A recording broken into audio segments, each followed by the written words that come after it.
জয় যিশু।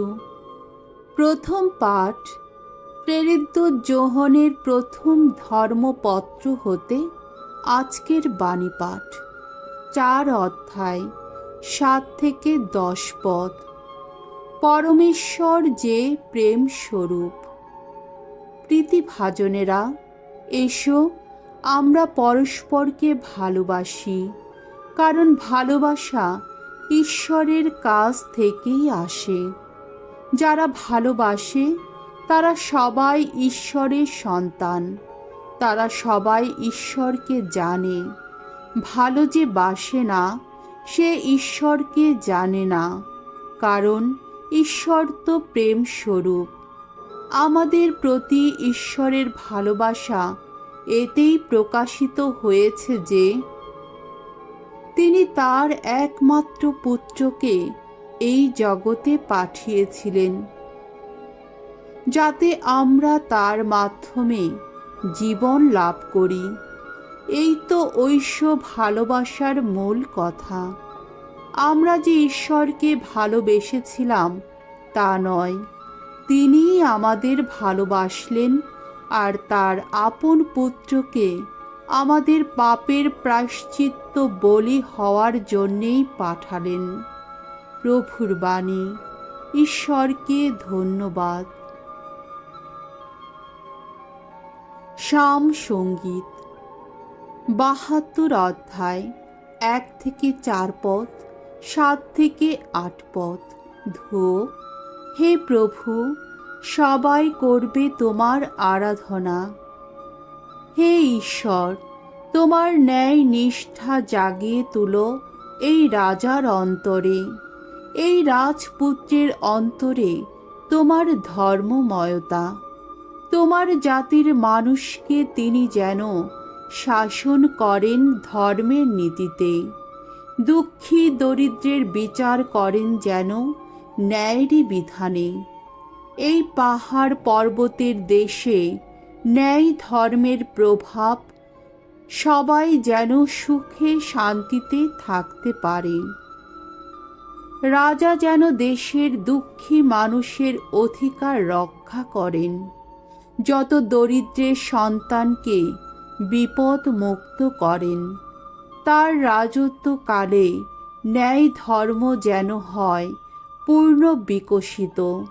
চন্দ্র যতদিন না নিরালোক হয় ততদিন দেশে যেন পর্যাপ্ত সুখ শান্তি বিরাজিত থাকে।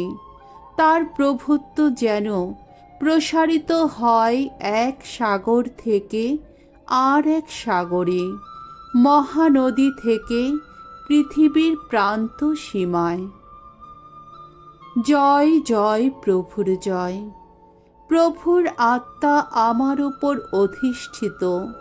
প্রভু আমাকে প্রেরণ করেছেন দীন দরিদ্রের কাছে মঙ্গল সমাচার প্রচার করতে। জয় জয় প্রভুর জয়।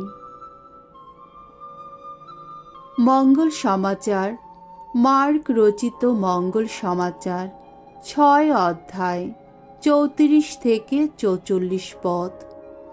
তিনি যে একজন প্রবক্তা, যিশু অলৌকিকভাবে রুটির পরিমাণ বাড়িয়ে এই পরিচয় দেন।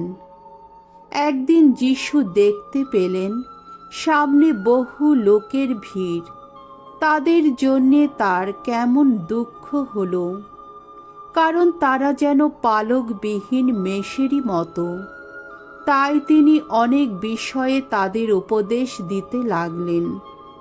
পরে বেশ বেলা হয়েছে তখন শিষ্যেরা তার কাছে এসে বললেন, জায়গাটা বড় নির্জন আর বেলাও অনেক হয়েছে।